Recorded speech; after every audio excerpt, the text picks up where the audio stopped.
Peer resources. Love it, plan it. Do it, change it. Peer Resource started back in 1979, and it was in response to a survey done by a community-based organization called Open Road, which looked at the number of counselors to students, which at that time was approximately 600 to 1. Gladys Thatcher and Gibb hatched the idea of having a peer resource center to respond to that survey, and the principal, Bob Harrington, was really interested in opening that and really believed in youth empowerment. And we started with 2 peer helping classes, and we started doing projects like peer tutoring. We started doing some peer counseling. We started doing peer education. We started sponsoring a college and career fair, all led by youth. It was really quite an exciting time. And our room looked quite different. We didn't exactly have chairs and tables. We had couches. I'm Lorne Needle. I was Director of Peer Resources for 5 years from 1996 to 2000. We believed that Peer Resources was an essential support and opportunity for young people at a really critical time in their lives in middle school and high school. And we believed that young people's leadership and influence was going to make schools better.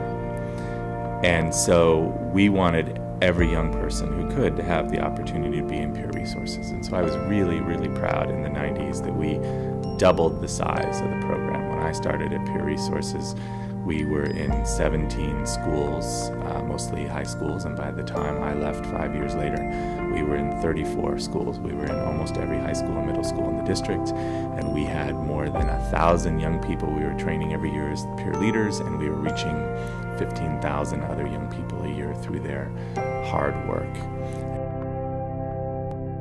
My name is Brian Fox. I was the Peer Resources Coordinator at Lowell at Mission from 98 to 2000, and then the Director of Peer Resources from 2002 or 3 to 2007, I believe. One of the key ingredients to the success of Peer Resources is our ability to grow community. And that we've always understood that in order for the staff within Peer Resources to facilitate the work that we want to do at the school sites that is across race, that is across gender and sexuality and other differences, that we need to understand at an intimate and personal level how to build community with each other. Ling Tam, Executive Director of Peer Resources. Today, we're serving over 15 San Francisco Unified School District schools, middle schools and high schools, and we train 600 peer leaders who serve 14,000 of their peers. Peer Resources builds a transformative space for young people in schools and is also building intentional pathways for our youth to make change for the next generation and to be educators of and for San Francisco. The work is really about supporting our youth to make individual, interpersonal, and institutional change.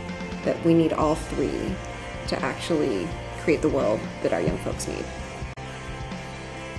Peer Resources has impact at all of those levels. So for young people themselves individually, for schools at the climate level, and in the long term. So we found that 58% of our youth increased their commitment to learning.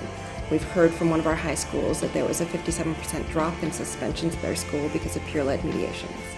And 55% of our alumni who we surveyed told us that they go into careers in education.